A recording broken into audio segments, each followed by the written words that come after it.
ਸ੍ਰੀ ਵਾਹਿਗੁਰੂ ਸਾਹਿਬ ਜੀ। ਧਰਮਾਂ ਦੇ ਠਾਡੇ ਦਰਬਾਰ,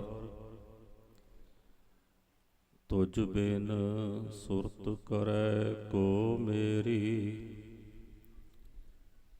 ਦਰਸ਼ਨ ਦੀਜੈ ਖੋਲ ਕੇ ਵਾਰ, ਤੁਮ ਧਨ ਧਨੀ ਉਦਾਰ ਤਿਆਗੀ। ਸ਼ਰਵਨਨ ਸੁਨੀਅਤ ਸੋ ਜਸ ਤੁਮਾਰ। ਮੰਗੋ ਕਾਹੇ ਰੰਗ ਸਭ ਦੇਖੋ, ਤੁਮ ਹੀ ਤੇ ਮੇਰੋ ਨਿਸਤਾਰ।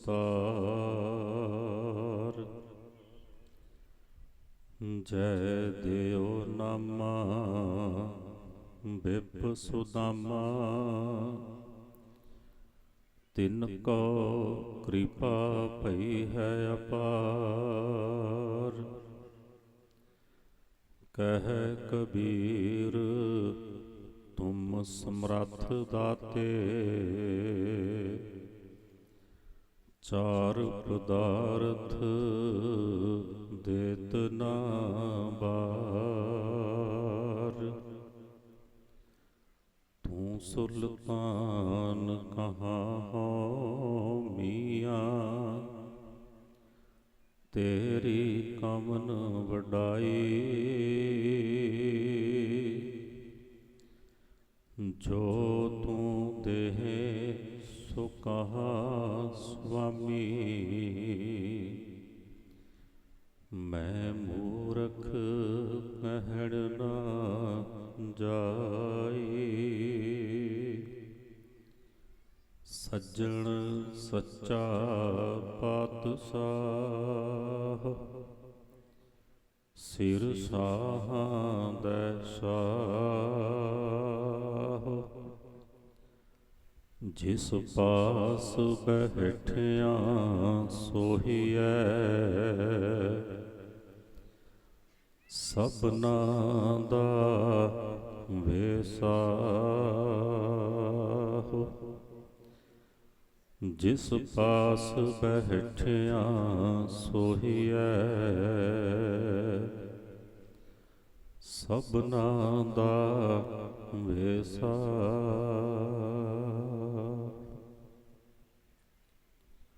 ਸਰਵਰੇ ਕਾਇਨਾਤ ਚਸ਼ਮਾਏ ਆਪੇ ਹਯਾਤ, ਹਲਤ ਪਲਤ ਦੇ ਰੱਖਿਅਕ, ਦੀਨ ਦੁਨੀਆ ਦੇ ਮਾਲਕ, ਗੁਰਤਾ ਗੱਦੀ ਤੇ ਸੁਭਾਇਮਾਨ, 10 ਪਾਤਸ਼ਾਹੀਆਂ ਦੀ ਆਤਮਿਕ ਜੋਤ, ਜਾਹਰਾ ਜ਼ਹੂਰ, ਸਰਬ ਕਲਾ ਭਰਪੂਰ, ਕਲਯੁਗ ਕੇ ਬੋਹਿਤ ਨਾਮ ਕੇ ਜਹਾਜ।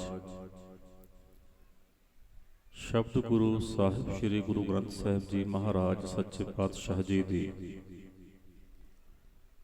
ਪਾਵਨ ਪਵਿੱਤਰ ਹਜ਼ੂਰੀ ਵਿੱਚ ਸੁਭਾਇਮਾਨ,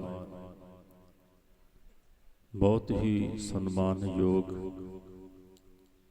ਸੰਤ ਬਾਬਾ ਗੁਰਦਿਆਲ ਸਿੰਘ ਜੀ ਟਾਂਡੇ ਵਾਲੇ ਮਹਾਂਪੁਰਸ਼, ਸੰਤ ਬਾਬਾ ਜੋਗਾ ਸਿੰਘ ਜੀ ਰਾਮੂ ਥਿਆੜੇ ਵਾਲੇ ਮਹਾਂਪੁਰਸ਼, ਔਰ ਗੁਰੂ ਕਾ ਖਾਸ ਰੂਪ ਗੁਰੂ ਖਾਲਸਾ ਸਾਧ ਸੰਗਤ ਜੀਓ, ਗੁਰੂ ਬਖਸ਼ੀ ਫਤਿਹ। ਸਾਰੀ ਸੰਗਤ ਹੱਥ ਜੋੜ ਕੇ ਗੁਰੂ ਚਰਨਾਂ ਵਿੱਚ ਸੀਸ ਝੁਕਾ ਕੇ ਗੱਜ ਕੇ ਬੁਲਾਓ ਜੀ। ਵਾਹਿਗੁਰੂ ਜੀ ਕਾ ਖਾਲਸਾ, ਵਾਹਿਗੁਰੂ ਜੀ ਕੀ ਫਤਿਹ। ਥੋੜੇ ਇੱਕੋ ਘੱਟ ਕਰੀਏ। ਬਹੁਤ ਹੀ ਵਡਭਾਗੇ ਹੋ ਜੋ ਸਤਿਗੁਰੂ ਜੀ ਦੀ ਪਾਵਨ ਪਵਿੱਤਰ ਹਜ਼ੂਰੀ ਵਿੱਚ ਜੁੜ ਕੇ ਆਪਣੇ ਜੀਵਨ ਦੀਆਂ ਅਮੋਲਕ ਘੜੀਆਂ ਨੂੰ ਸਫਲਾ ਕਰਨ ਦਾ ਯਤਨ ਕਰ ਰਹੇ ਹੋ। ਭਾਈ ਸਾਹਿਬ ਭਾਈ ਨੰਦ ਲਾਲ ਜੀ ਦਾ ਜ਼ਿਕਰ ਹੈ। ਭਾਈ ਸਾਹਿਬ ਕਹਿੰਦੇ ਨੇ, ਆ ਹਜ਼ੂਮੇ ਖੁਸ਼ ਕਿ ਵਹਿਰ ਬੰਦਗੀ ਅਸਤ, ਆ ਹਜ਼ੂਮੇ ਖੁਸ਼ ਕਿ ਵਹਿਰ ਜ਼ਿੰਦਗੀ ਅਸਤ। ਕਿ ਸਾਡੀ ਗੁਰੂ ਦੀ ਹਜ਼ੂਰੀ ਵਿੱਚ ਬੈਠ ਕੇ ਕੀਤੀ ਹੋਈ ਬੰਦਗੀ ਸਾਡੀ ਜ਼ਿੰਦਗੀ ਬਣ ਜਾਏ। ਕਿਉਂਕਿ ਗੁਰਮੁਖੋ ਗੁਰੂ ਕੀ ਹਜ਼ੂਰੀ ਵਿੱਚ ਬੈਠ ਕੇ ਸਵਾਸ ਸਵਾਸ ਕਰਕੇ ਕੀਤੀ ਹੋਈ ਬੰਦਗੀ, ਭਰੀ ਹੋਈ ਹਾਜ਼ਰੀ, ਜਪਿਆ ਹੋਇਆ ਨਾਮ, ਇਹ ਇੱਕ ਇੱਕ ਸਵਾਸ, ਇੱਕ ਇੱਕ ਕਦਮ ਅਸੀਂ ਕੀ ਕਰਦੇ ਹਾਂ, ਕੀ ਖਾਂਦੇ ਹਾਂ, ਕੀ ਸੋਚਦੇ ਹਾਂ, ਕਿੱਥੇ ਜਾਂਦੇ ਹਾਂ, ਕਿਉਂ ਜਾਂਦੇ ਹਾਂ, ਸਾਡੀ ਹਰ ਕੀਤੀ ਹੋਈ ਜੋ ਵੀ ਸਾਡਾ ਕੀਤਾ ਕਰਮ ਹੈ, ਇਹ ਗੁਰਮੁਖੋ ਲੇਖੇ ਵਿੱਚ ਹੈ। ਸਾਡੇ ਸਵਾਸ ਲੇਖੇ ਵਿੱਚ ਨੇ, ਸਾਡੀ ਸੇਵਾ ਲੇਖੇ ਵਿੱਚ ਹੈ, ਸਾਡੇ ਕਰਮ ਲੇਖੇ ਵਿੱਚ ਨੇ, ਸਾਡੇ ਕੁਕਰਮ ਲੇਖੇ ਵਿੱਚ ਨੇ, ਸਾਡੀ ਕੀਤੀ ਹੋਈ ਬੰਦਗੀ ਲੇਖੇ ਵਿੱਚ ਹੈ, ਸਾਡੀ ਕੀਤੀ ਹੋਈ ਸੇਵਾ ਲੇਖੇ ਵਿੱਚ ਹੈ। ਲੇਕਿਨ ਜਿਸ ਪਰਮਾਤਮਾ ਦੀ ਬੰਦਗੀ ਆਪਾਂ ਕਰਨੀ ਹੈ, ਜਿਸ ਸੰਗਤ ਦੀ ਸੇਵਾ ਆਪਾਂ ਕਰਨੀ ਹੈ, ਕਿਉਂਕਿ ਸੰਗਤ ਵੀ ਗੁਰੂ ਦੀ ਹੈ, ਪਰਮਾਤਮਾ ਦੀ ਹੈ, ਉਸ ਪਰਮਾਤਮਾ ਦੀ ਕੋਈ ਗਿਣਤੀ ਨਹੀਂ ਕੀਤੀ ਜਾ ਸਕਦੀ। ਪਰਮਾਤਮਾ ਦੇ ਕੀਤੇ ਹੋਏ ਕਰਮ ਨੂੰ ਗਿਣਿਆ ਨਹੀਂ ਜਾ ਸਕਦਾ। ਪਰਮਾਤਮਾ ਦੇ ਕੀਤੇ ਹੋਏ ਕਰਮ ਦਾ, ਕਰਮ ਦੋ ਵਾਰ ਗੁਰਬਾਣੀ ਵਿੱਚ ਆਉਂਦਾ ਹੈ, ਦੋ ਥਾਵਾਂ ਤੇ ਆਉਂਦਾ ਤਾਂ ਬਾਰ-ਬਾਰ ਹੈ, ਮਤਲਬ ਅਰਥ ਦੋ ਨੇ। ਜਿੱਥੇ ਪਰਸ਼ੀਅਨ ਭਾਸ਼ਾ ਦੇ ਵਿੱਚ ਕਰਮ ਸ਼ਬਦ ਲਿਖਿਆ ਮਿਲੇਗਾ, ਉੱਥੇ ਕਰਮ ਦਾ ਮਤਲਬ ਇਹ ਹੋਏਗਾ ਉਹਦੀ ਕਿਰਪਾ, ਉਹਦੀ ਦਇਆ, ਉਹਦੀ ਬਰਕਤ। ਜਿਵੇਂ ਆਪਾਂ ਗੁਰਬਾਣੀ ਵਿੱਚ ਪੜ੍ਹਦੇ ਹਾਂ, ਕਬੀਰ ਕਰਮ ਕਰੀਮ ਕਾ, ਉਸ ਕਰੀਮ ਨੇ, ਉਸ ਪਰਮਾਤਮਾ ਨੇ ਕਿਰਪਾ ਕੀਤੀ, ਕਰਮ ਕੀਤਾ। ਇੱਕ ਕਰਮ ਜਿਹੜਾ ਆਏਗਾ, ਉਸ ਕਰਮ ਦਾ ਅਰਥ ਇਹ ਹੋਵੇਗਾ ਸਾਡੀ ਕੀਤੀ ਹੋਈ ਕਰਤੂਤ, ਸਾਡੇ ਕੀਤੇ ਹੋਏ ਕੰਮ। ਉਹਦੇ ਕੀਤੇ ਹੋਏ ਕਰਮ ਜਿਹੜੇ ਨੇ, ਉਹਦੇ ਕੀਤੇ ਹੋਏ ਜਿਹੜੇ ਉਪਕਾਰ ਨੇ, ਕੀਤੀ ਹੋਈ ਜਿਹੜੀ ਦਇਆ ਹੈ, ਉਹ ਲੇਖੇ ਵਿੱਚ ਨਹੀਂ ਆਉਂਦੀ, ਉਹ ਗਿਣੀ ਨਹੀਂ ਜਾ ਸਕਦੀ। ਲੇਕਿਨ ਸਾਡਾ ਚੱਲਿਆ ਹੋਇਆ ਕਦਮ, ਅਸੀਂ ਕਿਸ ਪਾਸੇ ਜਾ ਰਹੇ ਹਾਂ, ਕਿਸ ਵਾਸਤੇ ਜਾ ਰਹੇ ਹਾਂ, ਕੀ ਕਰਦੇ ਹਾਂ, ਕੀ ਨਹੀਂ ਕਰਦੇ, ਸਾਡਾ ਇੱਕ ਇੱਕ ਕਰਮ ਲੇਖੇ ਵਿੱਚ ਹੈ, ਸਾਡਾ ਇੱਕ ਇੱਕ ਸਵਾਸ ਲੇਖੇ ਵਿੱਚ ਹੈ। ਸਤਿਗੁਰੂ ਜੀ ਦੀ ਬਾਣੀ ਦਾ ਵਚਨ ਹੈ, ngਣ ਘਾਲੇ ਸਭ ਦਿਵਸ ਸਾਸ, ਨਹਿ ਵੱਢਣ ਘਟਣ ਤਿਲ ਸਾਰ। ਇਹ ਜਿਹੜੇ ਸਾਹ ਗੁਰਮੁਖ ਵਿੱਚ ਅਸੀਂ ਲੈ ਰਹੇ ਹਾਂ ਨਾ, ਇਹ ਸਾਹ ਵੀ ਸਾਨੂੰ ਉਸ ਪਰਮਾਤਮਾ ਨੇ ਗਿਣ ਕੇ ਦਿੱਤੇ ਨੇ। ਬੜੇ ਧਿਆਨ ਨਾਲ ਬੇਨਤੀ ਸਰਵਣ ਕਰਨੀ। ਇਹ ਸਾਹ ਵੀ ਸਾਨੂੰ ਪਰਮਾਤਮਾ ਨੇ ਗਿਣ ਕੇ ਦਿੱਤੇ ਨੇ। ਜਦੋਂ ਅਸੀਂ ਆਪਣੇ ਜੀਵਨ ਦੇ ਵਿੱਚ ਝਾਤ ਮਾਰੀਏ ਨਾ, ਤੇ ਕਈ ਵਾਰਾਂ ਘਰ ਵਿੱਚ ਕੋਈ ਛੋਟਾ ਬਾਲਕ ਜਨਮ ਲਵੇ, ਘਰ ਦੇ ਸਿਆਣੇ ਵੱਡੇ ਉਸ ਬਾਲਕ ਨੂੰ ਵੇਖਣ ਜਾਂਦੇ ਨੇ, ਉਸ ਬੱਚੇ ਨੂੰ, ਉਸ ਨਵੇਂ ਜਨਮੇ ਹੋਏ ਬਾਲਕ ਨੂੰ ਗੋਦ ਵਿੱਚ ਲੈ ਕੇ ਉਹਦਾ ਸਿਰ ਪਲੋਸਿਆ ਜਾਂਦਾ ਹੈ।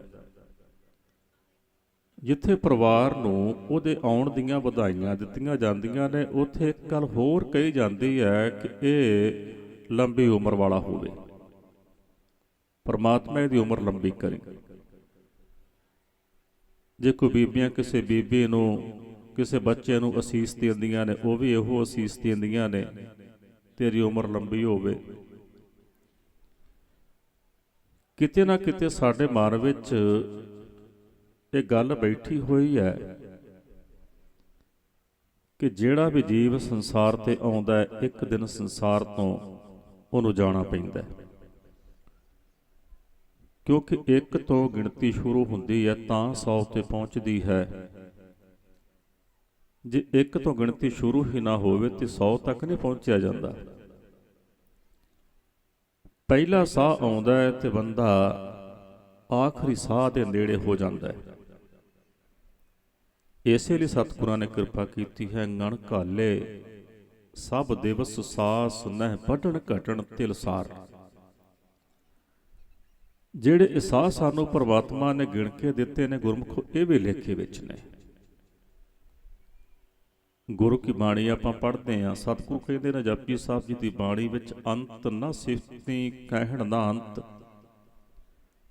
ਅੰਤ ਨਾ ਕਰਨਾ ਦੇਣ ਨਾ ਅੰਤ, ਅੰਤ ਨਾ ਵੇਖਣ ਸੁਣਨ ਨਾ ਅੰਤ, ਅੰਤ ਨਾ ਜਾਪੈ ਕਿਆ ਮਨ ਮੰਤ, ਅੰਤ ਨਾ ਜਾਪੈ ਕੀਤਾ ਆਕਾਰ, ਅੰਤ ਨਾ ਜਾਪੈ ਪਾਰਾਵਾਰ। ਅਖੀਰ ਸਤਿਗੁਰੂ ਇਸ ਪੌੜੀ 'ਚ ਲਿਖਦੇ ਨੇ, ਅੰਤ ਕਾਰਨ ਕੇਤੇ ਬਿਲ ਲਾਹੇ, ਤਾਂ ਕਿ ਅੰਤ ਨ ਪਾਏ ਜਾਹੇ। ਕਹਿੰਦੇ ਕਿ ਆਪਾਂ ਉਸ ਪ੍ਰਮਾਤਮਾ ਦੀਆਂ ਸਿਫਤਾਂ ਕਰਨ ਲੱਗੀਏ ਨਾ, ਅਸੀਂ ਮੁੱਕ ਜਾਵਾਂਗੇ, ਪਰ ਪ੍ਰਮਾਤਮਾ ਦੀਆਂ ਸਿਫਤਾਂ ਖਤਮ ਨਹੀਂ ਹੋਣਗੀਆਂ। ਪ੍ਰਮਾਤਮਾ ਦੀਆਂ ਸਿਫਤਾਂ ਕਦੇ ਮੁੱਕਦੀਆਂ ਨਹੀਂ। ਅੰਤ ਨ ਸਿਫਤੀ ਕਹਿਣ ਨਾ ਅੰਤ। ਬੜਿਆਂ ਨੇ ਯਤਨ ਕੀਤਾ ਉਸ ਪ੍ਰਮਾਤਮਾ ਦੇ ਅੰਤ ਨੂੰ ਪਾਉਣ ਦਾ, ਲੇਕਿਨ ਸਤਿਗੁਰੂ ਕਹਿੰਦੇ, ਅੰਤ ਕਉ ਪਾਹਨ ਜੋ ਗਏ ਸੇ ਆਏ ਅੰਤ ਗਵਾਏ। ਜਿਹੜੇ ਉਸ ਪ੍ਰਮਾਤਮਾ ਦਾ ਅੰਤ ਪਾਉਣ ਵਾਸਤੇ ਤੁਰੇ ਸਨ, ਉਹ ਆਪਣਾ ਅੰਤ ਗਵਾ ਕੇ ਆਪਣਾ ਅੰਤ ਪਾ ਕੇ ਚਲੇ ਗਏ, ਲੇਕਿਨ ਉਸ ਪ੍ਰਮਾਤਮਾ ਦਾ ਅੰਤ ਨਾ ਪਾ ਸਕੇ। ਉਹ ਲੇਖੇ ਵਿੱਚ ਨਹੀਂ ਆਉਂਦਾ। ਲੇਕਿਨ ਸਾਡਾ ਇੱਥੇ ਇੱਕ ਇੱਕ ਸਵਾਸ ਬੈਠਿਆ ਹੋਇਆ ਲੇਖੇ ਵਿੱਚ ਆਏਗਾ। ਭਾਈ ਸਾਹਿਬ ਭਾਈ ਨੰਦ ਲਾਲ ਜੀ ਨੂੰ ਦਸ਼ਮੇਸ਼ ਪਿਤਾ ਇੱਕ ਵਾਰ ਪੁੱਛਦੇ ਨੇ, ਇਸੇ ਤਰ੍ਹਾਂ ਸੰਗਤ ਬੈਠੀ ਹੈ, ਸਤਿਗੁਰੂ ਸੁਭਾਇਮਾਨ ਸਨ ਸਿੰਘਾਸਨ ਤੇ। ਕਹਿਣ ਲੱਗੇ, ਨੰਦ ਲਾਲ, ਤੁਹਾਨੂੰ ਆਪਣੇ ਜੀਵਨ ਦੇ ਵਿੱਚ ਕਦੇ ਅਫਸੋਸ ਹੋਇਆ ਹੋਵੇ? ਸਵਾਲ ਕੀਤਾ ਮਹਾਰਾਜ ਨੇ। ਭਾਈ ਨੰਦ ਲਾਲ ਸਾਹਿਬ ਜੀ ਕਹਿਣ ਲੱਗੇ, ਮਹਾਰਾਜ, ਮੈਨੂੰ ਦਿਨ ਵਿੱਚ ਕਈ ਵਾਰ ਅਫਸੋਸ ਹੁੰਦਾ ਹੈ, ਕਈ ਵਾਰ।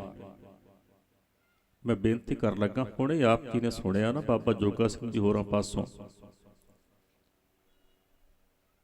ਕਿ ਕਿੰਨੀ ਤਰ੍ਹਾਂ ਦੀ ਨਮਾਜ਼ ਜਿਹੜੀ ਹੈ ਇੱਕ ਮੁਸਲਮਾਨ ਵਾਸਤੇ ਸਤਿਗੁਰਾਂ ਨੇ ਪੜ੍ਹਨ ਵਾਸਤੇ ਆਖਿਆ ਹੈ ਕਿ ਮੁਸਲਮਾਨ ਦੀਆਂ 5 ਨਮਾਜ਼ਾਂ ਕਿਵੇਂ ਦੀਆਂ ਹੋਣੀਆਂ ਚਾਹੀਦੀਆਂ ਨੇ। ਮੁਸਲਮਾਨ ਕਿਹੜੀਆਂ ਨਮਾਜ਼ਾਂ ਪੜ੍ਹੇ? ਇਹ ਮਤ ਸਮਝਣਾ ਕਿ ਇਹ ਸਵਾਲ ਕੇਵਲ ਮੁਸਲਮਾਨ ਵਾਸਤੇ ਹੈ।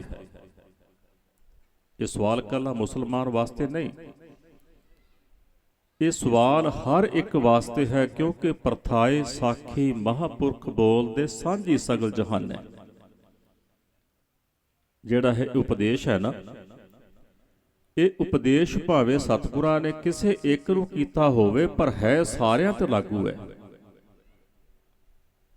ਸਭ ਤੇ ਲਾਗੂ ਹੈ ਉਪਦੇਸ਼। ਸਤਿਗੁਰਾਂ ਨੇ ਸਵਾਲ ਕੀਤਾ, ਨੰਦ ਲਾਲ, ਤੁਹਾਨੂੰ ਆਪਣੇ ਜੀਵਨ ਦੇ ਵਿੱਚ ਕਦੇ ਅਫਸੋਸ ਹੋਇਆ?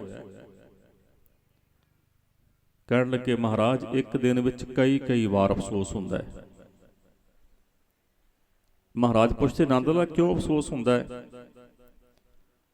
ਕਹਿੰਦੇ, ਮਹਾਰਾਜ, ਜਿਹੜਾ ਮੇਰਾ ਸਵਾਸ ਤੁਹਾਡੀ ਬੰਦਗੀ ਤੋਂ ਖਾਲੀ ਚਲਾ ਜਾਏ, ਮੈਨੂੰ ਆਪਣੇ ਉਸ ਇੱਕ ਸਵਾਸ ਤੇ ਵੀ ਅਫਸੋਸ ਹੁੰਦਾ ਹੈ ਕਿ ਨੰਦ ਲਾਲ, ਤੇਰਾ ਇਹ ਸਵਾਸ ਵੀ ਕਲਗੀਧਰ ਪਾਤਸ਼ਾਹ ਦੀ ਯਾਦ ਤੋਂ ਬਿਨਾਂ ਖਾਲੀ ਕਿਵੇਂ ਚਲਿਆ ਗਿਆ।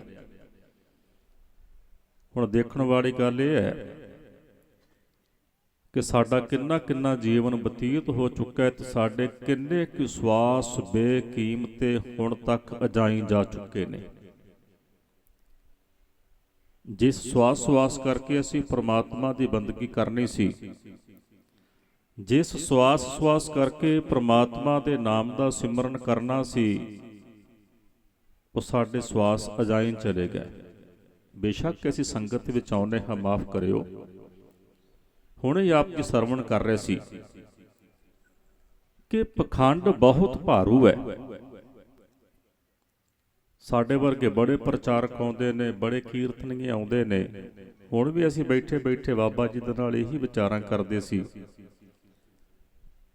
ਕਿ ਜਿੰਨਾ ਚਿਰ ਅਸੀਂ ਪ੍ਰੋਫੈਸ਼ਨਲ ਬਣ ਕੇ, ਪ੍ਰਚਾਰਕ ਬਣ ਕੇ ਵਿਚਰਾਂਗੇ, ਓਨਾ ਚਿਰ ਸਾਡੀ ਕੀਤੀ ਹੋਈ ਕਿਸੇ ਵੀ ਗੱਲ ਦਾ ਕਿਸੇ ਤੇ ਅਸਰ ਨਹੀਂ ਹੋਣਾ, ਕਿਉਂਕਿ ਸਾਡੇ ਬੋਲਣ ਵਾਲਿਆਂ ਦੀ ਵੀ ਸਭ ਕੁਝ ਗਲੇ ਤੱਕ ਹੀ ਹੈ, ਤੇ ਸੁਣਨ ਵਾਲਿਆਂ ਦੇ ਵੀ ਕੇਵਲ ਕੰਨਾਂ 'ਚ ਪੈ ਕੇ ਤੇ ਗਲੇ ਤੇ ਜਾ ਕੇ ਅਟਕ ਜਾਂਦਾ, ਹਿਰਦੇ ਦੇ ਵਿੱਚ ਜਾ ਕੇ ਗੱਲ ਟਿਕਦੀ ਨਹੀਂ। ਪਖੰਡ ਜ਼ਿਆਦਾ ਭਾਰੂ ਹੈ, ਔਰ ਹੋਣੀ ਨਹੀਂ। ਕਲਗੀਧਰ ਪਾਤਸ਼ਾਹ ਦੇ ਵੇਲੇ ਵੀ ਬੜਾ ਪਖੰਡ ਭਾਰੂ ਸੀ, ਦੂਜੇ ਗੁਰੂ ਸਾਹਿਬਾਨਾਂ ਦੇ ਵੇਲੇ ਵੀ ਬੜਾ ਪਖੰਡ ਭਾਰੂ ਸੀ। ਇੱਕ ਜ਼ਿਕਰ ਹੈ ਇਤਿਹਾਸ ਵਿੱਚ ਕਿ ਕਲਗੀਧਰ ਪਾਤਸ਼ਾਹ ਦੇ ਦਰਬਾਰ ਵਿੱਚ ਨਾ ਆਨੰਦਪੁਰ ਸਾਹਿਬ ਕੁਝ ਕੀਰਤਨੀਏ ਆ ਗਏ, ਕੀਰਤਨ ਕਰਨ ਵਾਲੇ। ਇਤਿਹਾਸ ਵਿੱਚ ਇਹ ਸਾਖੀ ਅੰਕਿਤ ਹੈ, 100 ਸਾਖੀ ਵਿੱਚ ਵੀ ਔਰ ਗੁਰਪ੍ਰਤਾਪ ਸੂਰਜ ਗ੍ਰੰਥ ਵਿੱਚ ਵੀ ਹੈ। ਕਹਿੰਦੇ ਉਹ ਕੀਰਤਨੀਏ ਆ ਗਏ ਤੇ ਕੀਰਤਨ ਬੜਾ ਮਨ ਨਾ ਕਰਨ। ਮਨ ਨਾ ਮਤਲਬ ਬਹੁਤ ਬੈਰਾਗ ਵਾਲਾ ਕੀਰਤਨ ਕਰਨ, ਬਹੁਤ ਰਸ ਆਵੇ। ਸਮਾਪਤੀ ਤੋਂ ਬਾਅਦ ਕਲਗੀਧਰ ਪਾਤਸ਼ਾਹ ਨੇ ਕੋਲ ਬੁਲਾਇਆ, ਕਹਿਣ ਲੱਗੇ ਬਹੁਤ ਆਨੰਦ ਵਾਲਾ ਕੀਰਤਨ ਕੀਤਾ ਬਈ। ਉਹ ਕਹਿੰਦੇ ਜੀ ਅਸੀਂ ਕੀਰਤਨ ਕਰਦੇ ਆਨੰਦ ਵਿੱਚ ਹਾਂ, ਅਸੀਂ ਕੀਰਤਨ ਕਰਦੇ ਹਾਂ ਤੇ ਸੰਗਤ ਜੁੜ ਕੇ ਬਹਿ ਜਾਂਦੀ ਹੈ, ਸੰਗਤ ਦੇ ਮਨਾਂ ਵਿੱਚ ਬੜਾ ਬੈਰਾਗ ਆਉਂਦਾ ਹੈ। ਮਹਾਰਾਜ ਹੋਰ ਸੰਸਾਰ ਤੋਂ ਲੈ ਕੇ ਵੀ ਕੀ ਜਾਣਾ। ਉਪਦੇਸ਼ ਗੁਰੂ ਸਾਹਿਬ ਨੂੰ ਕਰਨ ਲੱਗ ਪਏ। ਮਹਾਰਾਜ ਹੋਰ ਸੰਸਾਰ ਤੋਂ ਲੈ ਕੇ ਵੀ ਕੀ ਜਾਣਾ, ਕੀਰਤਨ ਕਰਾਂਗੇ, ਸੇਵਾ ਕਰਾਂਗੇ, ਸਿਮਰਨ ਕਰਾਂਗੇ, ਇਹੀ ਕੁਝ ਸੰਸਾਰ ਤੋਂ ਲੈ ਕੇ ਜਾਣਾ। ਲੇਕਿਨ ਘਟ ਘਟ ਕੇ ਅੰਤਰ ਕੀ ਜਾਣਤ, ਭਲੇ ਬੁਰੇ ਕੀ ਪੀਰ ਪਛਾਨਤ। ਕਲਗੀਧਰ ਪਾਤਸ਼ਾਹ ਜਾਣਦੇ ਸਨ ਕਿ ਇਹਨਾਂ ਦੇ ਮਨ ਵਿੱਚ ਕੁਝ ਹੋਰ ਹੈ ਤੇ ਮੁੱਖ ਵਿੱਚ ਕੁਝ ਹੋਰ ਹੈ। ਜਿਨ ਮਨ ਹੋਰ ਮੁੱਖ ਹੋਰ, ਸੇ ਕਾਂਢੇ ਕੱਚਿਆ। ਜਦੋਂ ਉਸ ਮੇਲੇ ਦੀ ਸਮਾਪਤੀ ਹੋਈ ਨਾ ਤੇ ਕਲਗੀਧਰ ਪਾਤਸ਼ਾਹ ਕਹਿਣ ਲੱਗੇ ਕਿ ਮੇਲੇ ਦੀ ਸਮਾਪਤੀ ਤੇ ਹੋ ਚੁੱਕੀ ਹੈ, ਪਰ ਤੁਹਾਡਾ ਕੀਰਤਨ ਸੁਣਨਾ 3 ਦਿਨ ਮੇਲਾ ਹੋਰ ਚੱਲੇਗਾ। ਕਹਿੰਦੇ ਕਿ ਉਹਨਾਂ ਕੀਰਤਨੀਆਂ ਨੂੰ ਫਿਕਰ ਪੈ ਗਿਆ, ਅਸੀਂ ਤੇ ਵਾਪਸ ਮੁੜਨਾ ਸੀ, ਮਹਾਰਾਜ ਨੇ 3 ਦਿਨ ਹੋਰ ਕਹਿ ਦਿੱਤਾ। ਚਲੋ ਵਿਚਾਰਿਆਂ ਔਖੇ ਸੌਖੇ ਹੋ ਕੇ 3 ਦਿਨ ਕੀਰਤਨ ਕੀਤਾ, ਦਿਨ ਲੰਘ ਗਏ ਤੇ ਸਮਾਪਤੀ ਹੋਈ ਤੇ ਮਹਾਰਾਜ ਕਹਿਣ ਲੱਗੇ 3 ਦਿਨ ਹੋਰ ਕੀਰਤਨ ਕਰਨਾ। ਉਹ ਵਿਚਾਰੇ ਫੇਰ ਫਸ ਗਏ, ਕਹਿਣ ਲੱਗੇ ਕਿ ਹੁਣ 3-3 ਦਿਨ ਕਰਕੇ ਕਿਤੇ 3 ਮਹੀਨੇ ਨਾ ਕਲਗੀਧਰ ਪਾਤਸ਼ਾਹ ਲਵਾ ਲੈਣ, ਹੁਣ ਆਪਾਂ ਨੂੰ ਇੱਥੋਂ ਨਿਕਲਣ ਦਾ ਚਾਰਾ ਕਰਨਾ ਚਾਹੀਦਾ। ਗੁਰਮੁਖੋ, ਜਿੰਨਾ ਚਿਰ ਸਾਡਾ ਸੰਪਰਕ ਨਹੀਂ ਨਾ ਬਣੇਗਾ, ਸੰਪਰਕ ਜਿੰਨਾ ਚਿਰ ਅਸੀਂ ਜੁੜਦੇ ਨਹੀਂ, ਸੰਗਤ ਵਿੱਚ ਬੈਠ ਕੇ ਜਿੰਨਾ ਚਿਰ ਅਸੀਂ ਗੁਰੂ ਕਲਗੀਧਰ ਪਾਤਸ਼ਾਹ ਦੇ ਧੰਨ ਗੁਰੂ ਗ੍ਰੰਥ ਸਾਹਿਬ ਜੀ ਮਹਾਰਾਜ ਦੇ ਬਚਨਾਂ ਦੇ ਨਾਲ ਜੁੜਦੇ ਨਹੀਂ, ਜਿੰਨਾ ਚਿਰ ਸੰਪਰਕ ਨਹੀਂ ਬਣਨਾ, ਉਹਨਾਂ ਚਿਰ ਗੁਰਮੁਖੋ ਸਾਡੇ ਪੱਲੇ ਵੀ ਕੁਝ ਨਹੀਂ ਪੈਣਾ। ਸਾਡਾ ਨਿਰੰਤਰ ਸੰਪਰਕ ਜਿਹੜਾ ਉਹ ਗੁਰੂ ਪਾਤਸ਼ਾਹ ਦੇ ਨਾਲ ਬਣਿਆ ਰਹਿਣਾ ਚਾਹੀਦਾ।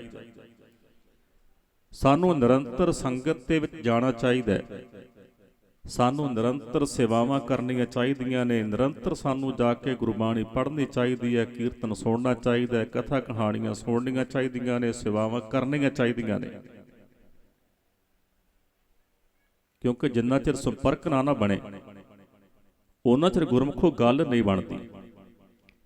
ਆਨੰਦਪੁਰ ਸਾਹਿਬ ਧਰਤੀ ਤੇ ਨਾ ਇੱਕ ਕਵੀ ਆਇਆ, ਜਿਸ ਦਾ ਨਾਮ ਸੀ ਹੰਸ ਰਾਮ। ਕਵੀ ਆਇਆ, ਆ ਕੇ ਸਿੰਘਾਂ ਨੂੰ ਬੇਨਤੀ ਕਰਨ ਲੱਗਾ ਕਿ ਮੈਂ ਦਰਬਾਰ ਵਿੱਚ ਜਾਣਾ, ਮੇਰਾ ਮਨ ਵੀ ਕਰਦਾ ਹੈ ਕਿ ਮੈਂ ਵੀ ਕਵੀ ਹਾਂ, ਮੈਂ ਵੀ ਕਵਿਤਾ ਸੁਣਾਵਾਂ। ਸੁਣਿਆ ਕਿ ਕਲਗੀਧਰ ਪਾਤਸ਼ਾਹ ਕਵੀਆਂ ਦਾ ਬਹੁਤ ਸਨਮਾਨ ਕਰਦੇ ਨੇ। ਸਿੰਘਾਂ ਨੇ ਉਹਦੇ ਮੈਲੇ ਕੱਪੜੇ ਵੇਖ ਕੇ ਮੋੜ ਦਿੱਤਾ, ਕਹਿਣ ਲੱਗੇ ਤੈਨੂੰ ਕਵਿਤਾ ਪੜ੍ਹਨ ਵਾਸਤੇ ਥਾਂ ਨਹੀਂ ਮਿਲਣੀ, ਤੈਨੂੰ ਨਹੀਂ ਟਾਈਮ ਮਿਲਣਾ, ਆਪਣੇ ਕੱਪੜਿਆਂ ਵੱਲ ਤੇ ਵੇਖ, ਤੂੰ ਕਵੀ ਲੱਗਦਾ ਵੀ ਹੈ। ਇੱਕ ਸਾਡੇ ਵਿੱਚ ਇਹ ਬੜੀ ਗੱਲ ਹੈ ਕਿ ਅਸੀਂ ਕੱਪੜੇ ਵੇਖ ਕੇ ਤੇ ਉਸ ਬੰਦੇ ਦਾ ਮੁੱਲ ਪਾਉਂਦੇ ਆ। ਜੇ ਤੇ ਕੱਪੜੇ ਚੰਗੇ ਪਾਏ ਹੋਣ ਤੇ ਚੰਗਾ ਪ੍ਰਚਾਰਕ ਹੈ, ਜੇ ਕੱਪੜੇ ਚੰਗੇ ਨਹੀਂ ਪਾਏ ਤੇ ਉਹ ਚੰਗਾ ਪ੍ਰਚਾਰਕ ਨਹੀਂ। ਕਹਿੰਦੇ ਆਪਣੇ ਕੱਪੜੇ ਤੇ ਵੇਖ, ਤੂੰ ਕੱਪੜੇ ਕਿਹੋ ਜਿਹੇ ਪਾਏ ਨੇ, ਤੈਨੂੰ ਤੇ ਕਵਿਤਾ ਪੜ੍ਹਨ ਦਾ ਟਾਈਮ ਹੀ ਨਹੀਂ ਮਿਲਣਾ, ਕਿਉਂਕਿ ਕਲਗੀਧਰ ਪਾਤਸ਼ਾਹ ਨੇ ਤੈਨੂੰ ਟਾਈਮ ਦੇਣਾ ਹੀ ਨਹੀਂ। ਉਹ ਵਿਚਾਰਾ ਤਰਲੇ ਕਰਦਾ ਹੋਇਆ ਨਾ ਕਲਗੀਧਰ ਪਾਤਸ਼ਾਹ ਦੇ ਕੋਲ ਪਹੁੰਚਾ, ਜਾ ਕੇ ਮੱਥਾ ਟੇਕਿਆ ਤੇ ਹੱਥ ਜੋੜ ਕੇ ਬੇਨਤੀ ਕਰਨ ਲੱਗਾ, ਮਹਾਰਾਜ ਮੈਂ ਵੀ ਕਵਿਤਾ ਪੜ੍ਹਨੀ ਹੈ, ਸੁਣਿਆ ਕਿ ਤੁਸੀਂ ਕਵੀਆਂ ਦਾ ਬਹੁਤ ਸਨਮਾਨ ਕਰਦੇ ਹੋ। ਮੈਂ ਇੱਕ ਸੰਪਰਕ ਦੀ ਗੱਲ ਕਰਨ ਲੱਗਾ ਕਿ ਗੁਰੂ ਕਿੰਨਾ ਦਿਆਲੂ ਹੈ। ਕਹਿੰਦੇ ਜੀ ਮੈਂ ਵੀ ਕਵਿਤਾ ਪੜ੍ਹਨੀ ਹੈ, ਸੁਣਿਆ ਤੁਸੀਂ ਕਵੀਆਂ ਦਾ ਬਹੁਤ ਸਨਮਾਨ ਕਰਦੇ ਹੋ। ਮਹਾਰਾਜ ਕਹਿੰਦੇ, ਕਵੀ ਜੀ ਤੁਹਾਡਾ ਨਾਮ ਕੀ ਹੈ? ਗੁਰੂ ਸਾਹਿਬ ਨੇ ਸਨਮਾਨ ਨਾਲ ਬੁਲਾਇਆ, ਕਵੀ ਜੀ ਤੁਹਾਡਾ ਨਾਮ ਕੀ ਹੈ? ਕਹਿੰਦਾ ਮਹਾਰਾਜ ਜੀ ਗਰੀਬਾਂ ਦੇ ਕਾਹਦੇ ਨਾਂ? ਗਰੀਬਾਂ ਦੇ ਵੀ ਕੋਈ ਨਾਮ ਹੁੰਦੇ ਨੇ। ਮਾਂ ਪਿਓ ਨੇ ਨਾਮ ਰੱਖਿਆ ਸੀ ਹੰਸ ਰਾਮ, ਪਰ ਲੋਕ ਸਾਰੇ ਮੈਨੂੰ ਹੰਸੂ ਹੰਸੂ ਆਖਦੇ ਨੇ ਗਰੀਬੀ ਕਰਕੇ। ਔਰ ਸਾਡੇ ਵਿੱਚ ਵੀ ਇਹ ਫਿਤਰਤ ਹੈ, ਸਾਡੀ ਸਾਰਿਆਂ ਦੀ ਫਿਤਰਤ ਹੈ ਕਿ ਗਰੀਬ ਬੰਦੇ ਨੂੰ ਕੋਈ ਕਿਤੇ ਮਾਣ ਸਨਮਾਨ ਨਹੀਂ ਜੇ ਦਿੰਦਾ। ਕਹਿੰਦੇ ਸਭਾ ਜੁੜੀ ਹੋਵੇ ਨਾ, ਗਰੀਬ ਬੰਦਾ ਕਹੇ ਮੈਨੂੰ 2-4 ਮਿੰਟ ਟਾਈਮ ਦੇ ਦਿਓ, ਤਾਂ ਕਹਿਣ ਲੱਗੇ ਨਹੀਂ। ਗਰੀਬ ਬੰਦਾ ਸਾਰੀ ਦੀ ਸਾਰੀ ਸੱਚੀ ਗੱਲ ਸਟੇਜ ਤੇ ਕਰਜਤ ਕਹਿਣਗੇ ਕਿ ਨਹੀਂ ਇਹਨੇ ਕੁਝ ਵੀ ਨਹੀਂ ਕੀਤਾ। ਝੂਠਾ ਬੰਦਾ, ਵੱਡਾ ਬੰਦਾ, ਸਾਰੀ ਦੀ ਸਾਰੀ ਗੱਲ ਝੂਠੀ ਕਰਜਤ ਕਹਿਣਗੇ ਕਿ ਹਾਂ ਇਹਦੇ ਵਰਗਾ ਤੇ ਚੰਗਾ ਬੰਦਾ ਹੀ ਕੋਈ ਨਹੀਂ। ਕਿਸੇ ਨੇ ਬਹੁਤ ਵਧੀਆ ਲਿਖਿਆ, ਕਹਿੰਦੇ ਗਰੀਬ ਜੋ ਸਾਚੀ ਕਹੈ ਤਾਹੇ ਨਾ ਮਾਨੈ ਕੋਏ, ਅਮੀਰ ਜੋ ਝੂਠੀ ਕਹੇ ਹਾਂਜੀ ਹਾਂਜੀ ਹੋਏ। ਕਹਿੰਦੇ ਗਰੀਬ ਬੰਦਾ ਸੱਚੀ ਗੱਲ ਵੀ ਕਰੇ ਤੇ ਕਿਸੇ ਦੇ ਮਨ ਦੇ ਵਿੱਚ ਕੋਈ ਗੱਲ ਨਹੀਂ ਬਣਦੀ। ਅਮੀਰ ਬੰਦਾ ਝੂਠੀ ਗੱਲ ਵੀ ਕਰਦਾ ਤੇ ਕਹਿਣ ਲੱਗੇ ਇਹ ਸਾਰੇ ਦਾ ਸਾਰਾ ਸੱਚ ਹੈ, ਕਿਉਂਕਿ ਸਾਡੀਆਂ ਲੋੜਾਂ ਨੇ, ਸਾਡੇ ਮਨਾਂ ਵਿੱਚ ਕਾਣੋ ਹੈ। ਗਰੀਬ ਵਾਸਤੇ ਸਾਡੇ ਮਨ ਵਿੱਚ ਸਨਮਾਨ ਕੋਈ ਨਹੀਂ, ਕਿਉਂਕਿ ਸਾਨੂੰ ਗਰੀਬ ਨਾਲ ਕੰਮ ਕੋਈ ਨਹੀਂ ਪੈਣਾ। ਉਸ ਗਰੀਬ ਦੇ ਮਨ ਵਿੱਚ ਸੀ ਕਿ ਮੈਂ ਕਲਗੀਧਰ ਪਾਤਸ਼ਾਹ ਕੋਲ ਜਾਵਾਂ, ਉਹ ਤੇ ਸ਼ਹਿਨਸ਼ਾਹ ਨੇ, ਮੈਨੂੰ ਵੀ ਸਨਮਾਨ ਦੇਣਗੇ। ਕਹਿੰਦੇ ਕੀ ਨਾਮ ਹੈ ਜੀ? ਕਹਿੰਦਾ ਜੀ ਮਾਪਿਆਂ ਨੇ ਨਾਮ ਰੱਖਿਆ ਹੰਸ ਰਾਮ, ਪਰ ਲੋਕ ਸਾਰੇ ਮੈਨੂੰ ਹੰਸੂ ਹੰਸੂ ਆਖਦੇ ਨੇ। ਕਹਿੰਦੇ ਕਵਿਤਾ ਸੁਣਾਓਗੇ? ਕਹਿੰਦੇ ਹਾਂ ਸੁਣਾਵਾਂਗੇ। ਮਹਾਰਾਜ ਕਹਿੰਦੇ ਸੁਣਾਓ ਫਿਰ ਕਵਿਤਾ। ਕਵਿਤਾ ਸੁਣਾਉਣ ਲੱਗ ਪਏ। ਮਹਾਰਾਜ ਕਹਿੰਦੇ ਹੋਰ ਸੁਣਾਓ। ਇੱਕ ਹੋਰ ਸੁਣਾ ਦਿੱਤੀ। ਫਿਰ ਕਹਿਣ ਲੱਗੇ ਇੱਕ ਹੋਰ ਸੁਣਾਓ। ਉਹਦੇ ਕੋਲ ਕਵਿਤਾਵਾਂ ਸੁਣੀਆਂ, ਰੁਬਾਈਆਂ ਸੁਣੀਆਂ। ਜਦੋਂ ਕਵਿਤਾ ਸੁਣਾ ਕੇ ਹਟਿਆ ਨਾ ਤੇ ਮਹਾਰਾਜ ਆਪਣੇ ਖਜ਼ਾਨਚੀ ਨੂੰ ਆਵਾਜ਼ ਮਾਰ ਕੇ ਕਹਿੰਦੇ ਨੇ, ਖਜ਼ਾਨਚੀ ਜੀ ਖਜ਼ਾਨੇ ਵਿੱਚ ਕਿੰਨੀ ਕੁ ਮਾਇਆ ਪਈ ਹੈ? ਖਜ਼ਾਨਚੀ ਸੀ, ਉਹਨੂੰ ਸਾਰਾ ਪਤਾ ਸੀ। ਕਹਿਣ ਲੱਗਾ ਜੀ 18,000 ਉਸ ਵਕਤ ਦੀ ਕਰੰਸੀ ਮੋਹਰਾਂ ਪਈਆਂ ਨੇ। ਕਹਿੰਦੇ ਉਹ ਸਾਰੀਆਂ 18 ਦੀਆਂ 18,000 ਕਰੰਸੀ ਮੋਹਰਾਂ ਹੰਸ ਰਾਮ ਜੀ ਨੂੰ ਦੇ ਦਿਓ। ਕਹਿੰਦੇ ਬੜੀ ਵਧੀਆ ਇੱਕ ਪੋਸ਼ਾਕ ਹੰਸ ਰਾਮ ਜੀ ਨੂੰ ਪਵਾਈ। ਕਹਿਣ ਲੱਗੇ ਜਿਹੜੇ ਗਵਾਲੀਅਰ ਦੀ ਸੰਗਤ ਹਾਥੀ ਲੈ ਕੇ ਸਾਨੂੰ ਭੇਟ ਕੀਤਾ ਨਾ, ਉਹ ਹਾਥੀ ਲਿਆਓ। ਉਹ ਹਾਥੀ ਲਿਆਂਦਾ ਗਿਆ। ਕਹਿੰਦੇ ਹਾਥੀ ਦੇ ਉੱਤੇ ਪਾਲਕੀ ਸਜਾਓ, ਹੰਸ ਰਾਮ ਜੀ ਨੂੰ ਪਾਲਕੀ ਵਿੱਚ ਬਿਠਾਓ, ਅੱਗੇ ਅੱਗੇ ਨਗਾਰਾ ਵੱਜਦਾ ਜਾਏ ਤੇ 11 ਸਿੱਖ ਜਿਹੜੇ ਨੇ ਸ਼ਸਤਰਧਾਰੀ ਉਹ ਹੰਸ ਰਾਮ ਜੀ ਨੂੰ ਇਹਦੇ ਘਰ ਤੱਕ ਛੱਡ ਕੇ ਆਉਣ। ਹੰਸ ਰਾਮ ਜੀ ਕਹਿਣ ਲੱਗੇ ਮਹਾਰਾਜ ਸੁਣਿਆ ਸੀ ਤੁਸੀਂ ਗਰੀਬ ਨਵਾਜ ਹੋ, ਪਰ ਅੱਜ ਦੇਖ ਵੀ ਲਿਆ ਹੈ ਕਿ ਸਤਿਗੁਰੂ ਕਿ ਤੁਸੀਂ ਗਰੀਬ ਨਵਾਜ ਹੋ, ਤੁਸੀਂ ਗਰੀਬਾਂ ਨੂੰ ਨਵਾਜਦੇ ਹੋ। ਮਹਾਰਾਜ ਤੁਸੀਂ ਇਹ ਮਾਇਆ ਦੇ ਕੇ, ਤੁਸੀਂ ਇਹ ਖਜ਼ਾਨਾ ਦੇ ਕੇ ਮੇਰੀ ਇਸ ਜਨਮ ਦੀ ਭੁੱਖ ਤੇ ਕੱਢ ਦਿੱਤੀ ਹੈ, ਮੇਰੀ ਗਰੀਬੀ ਤੇ ਕੱਢ ਦਿੱਤੀ ਹੈ। ਹੁਣ ਗਰੀਬ ਤੇ ਇੱਕ ਹੋਰ ਕਰਮ ਕਰ ਦਿਓ। ਮਹਾਰਾਜ ਕਹਿੰਦੇ ਕੀ ਹੰਸ ਰਾਮ ਜੀ? ਕਹਿਣ ਲੱਗੇ ਹੁਣ ਗਰੀਬ ਨੂੰ ਆਪਣੇ ਚਰਨਾਂ 'ਚ ਥਾਂ ਵੀ ਦੇ ਦਿਓ। ਗੁਰਮੁਖੋ ਆਪਾਂ ਵਸਤੂਆਂ ਤੇ ਸਾਰੇ ਹੀ ਗੁਰੂ ਕੋਲੋਂ ਆ ਕੇ ਮੰਗਦੇ ਹਾਂ, ਪਰ ਗੁਰੂ ਕੇ ਚਰਨਾਂ ਇੱਕ ਥਾਂ ਕੋਈ ਨਹੀਂ ਆਪਾਂ ਮੰਗਦੇ। ਆਪਾਂ ਇਹ ਤੇ ਅਰਦਾਸਾਂ ਕਰਾਉਂਦੇ ਹਾਂ ਸਾਡੇ ਬੱਚੇ ਬਾਹਰ ਚਲੇ ਜਾਣ, ਸਾਨੂੰ ਨੌਕਰੀ ਮਿਲ ਜੇ, ਅਸੀਂ ਗੱਡੀ ਲੈ ਲਈਏ, ਸਾਡਾ ਆਹ ਕੰਮ ਹੋਣ ਵਾਲਾ, ਸਾਡਾ ਆਹ ਕੰਮ ਹੋਣ ਵਾਲਾ। ਕਦੇ ਕਿਸੇ ਨੇ ਇਹ ਨਹੀਂ ਆਖਿਆ ਸਤਿਗੁਰੂ ਨੂੰ ਕਿ ਸਤਿਗੁਰੂ ਕਿਤੇ ਸਾਡੇ ਤੇ ਕਿਰਪਾ ਕਰ, ਸਾਨੂੰ ਸਿੱਖੀ ਬਖਸ਼, ਸਾਨੂੰ ਤੇਰੇ ਚਰਨਾਂ 'ਚ ਥਾਂ ਮਿਲ ਜਾਏ। ਉਹ ਹੰਸ ਰਾਮ ਜੀ ਕਹਿਣ ਲੱਗੇ, ਮਹਾਰਾਜ ਤੁਸੀਂ ਗਰੀਬੀ ਕੱਢ ਦਿੱਤੀ ਹੈ,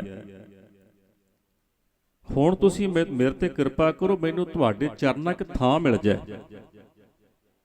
ਤੇ ਕਲਗੀਧਰ ਪਾਤਸ਼ਾਹ ਕਹਿੰਦੇ, ਹੰਸ ਰਾਮ ਜੀ ਆਨੰਦਪੁਰ ਸਾਹਿਬ ਆਉਂਦੇ ਜਾਂਦੇ ਰਹੋ,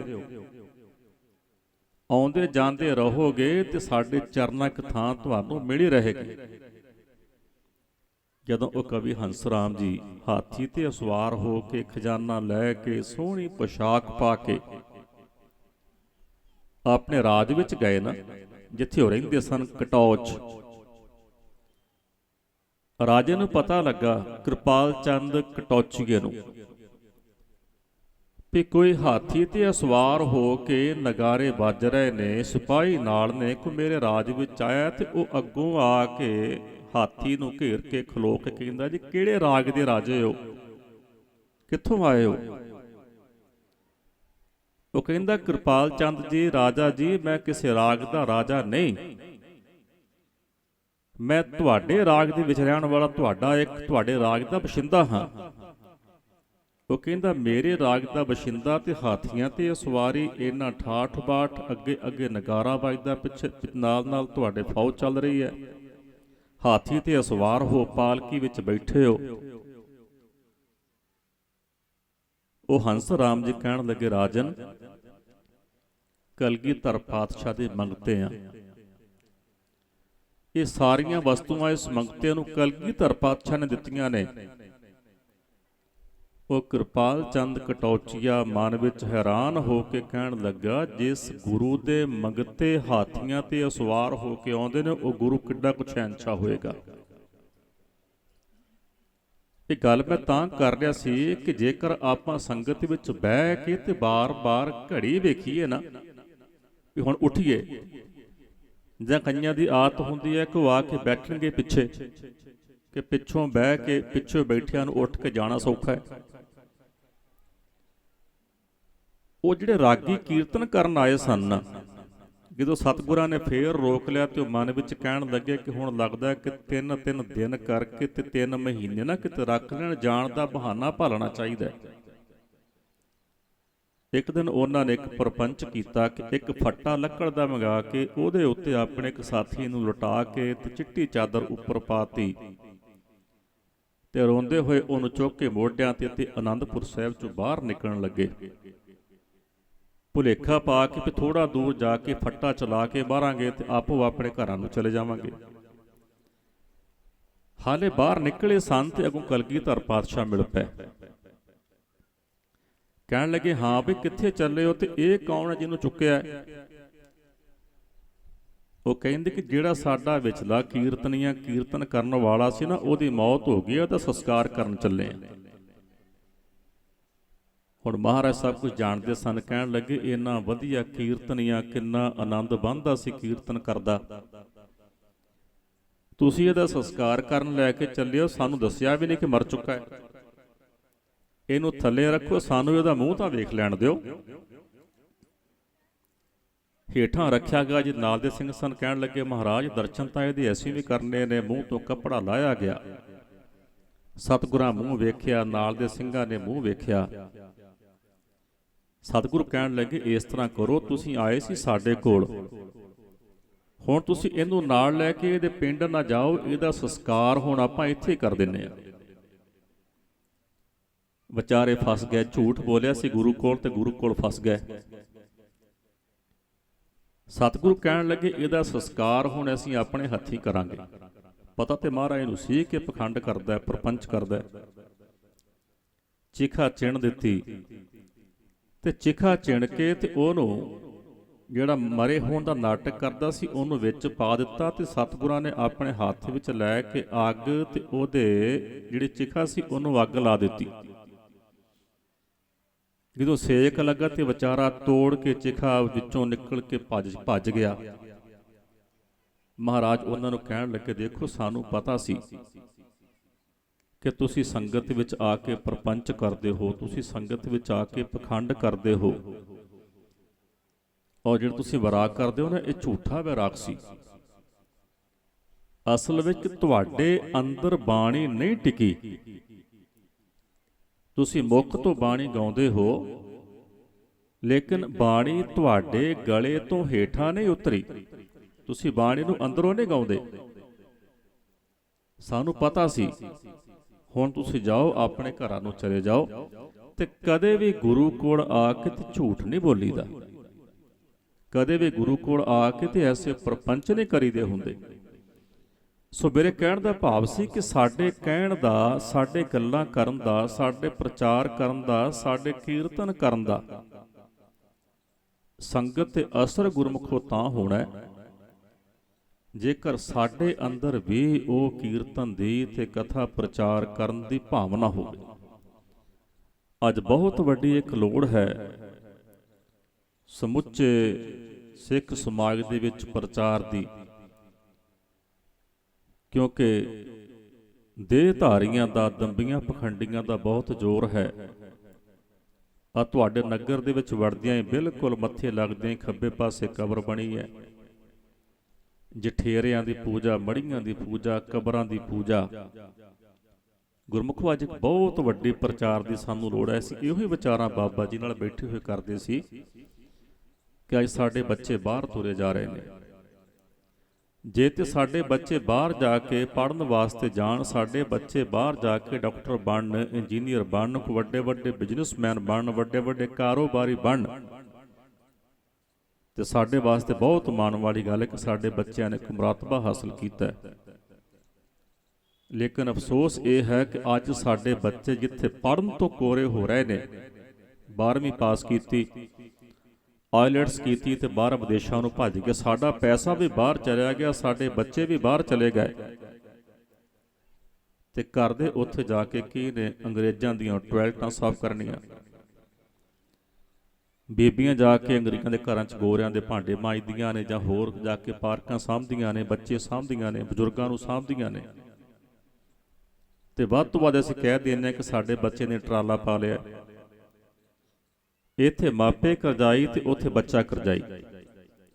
ਅਸੀਂ ਜ਼ਮੀਨਾਂ ਵੇਚ-ਵੇਚ ਕੇ, ਜ਼ਮੀਨਾਂ ਗਹਿਣੇ ਧਰ ਕੇ ਆਪਣੇ ਬੱਚਿਆਂ ਨੂੰ ਬਾਹਰ ਤਾਂ ਭੇਜ ਰਹੇ ਹਾਂ, ਪਰ ਗੁਰਮੁਖੋ ਸਾਡਾ ਕੌਮੀ ਤੌਰ ਤੇ ਜਿਹੜਾ ਭਵਿੱਖ ਹੈ ਨਾ, ਉਹ ਹਨੇਰੇ ਵਿੱਚ ਹੈ। ਜਿੱਥੇ ਸਾਡੇ ਬੱਚੇ ਬਾਹਰ ਚਲੇ ਗਏ, ਸਾਡੀ ਦੂਜੀ ਤੀਜੀ ਜਨਰੇਸ਼ਨ ਜਿਹੜੀ ਹੈ ਨਾ, ਉਹ ਪੱਛਮੀ ਸੱਭਿਅਤਾ ਵਾਲੀ ਹੋ ਜਾਏਗੀ।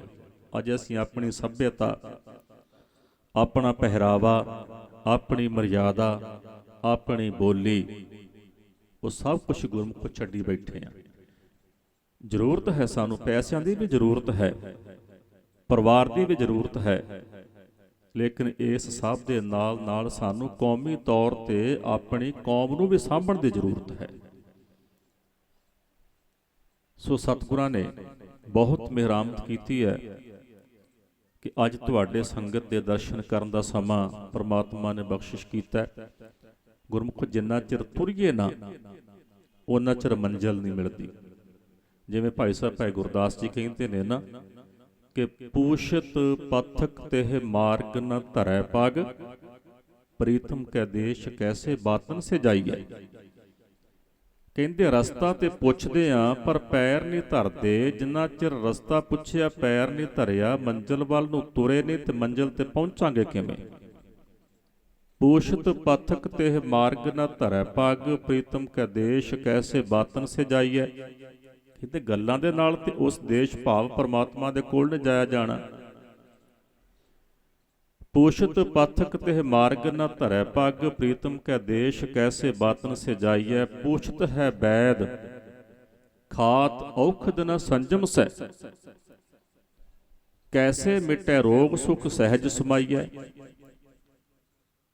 ਕਹਿੰਦੇ ਡਾਕਟਰ ਨੂੰ ਪੁੱਛਦੇ ਹਾਂ, ਵੈਦ ਬਾਰੇ ਪੁੱਛਦੇ ਹਾਂ, ਦਵਾਈ ਵੀ ਲੈਂਦੇ ਆ, ਪਰ ਸੰਜਮ ਨਹੀਂ ਰੱਖਦੇ, ਦਵਾਈ ਸੰਜਮ ਨਾਲ ਨਹੀਂ ਖਾਂਦੇ। ਜੋ ਡਾਕਟਰ ਕਹਿੰਦਾ ਪਰਹੇਜ਼ ਕਰੀ, ਉਹ ਪਰਹੇਜ਼ ਨਹੀਂ ਕਰਦੇ, ਫਿਰ ਰੋਗ ਕਿਵੇਂ ਮਿਟੇਗਾ?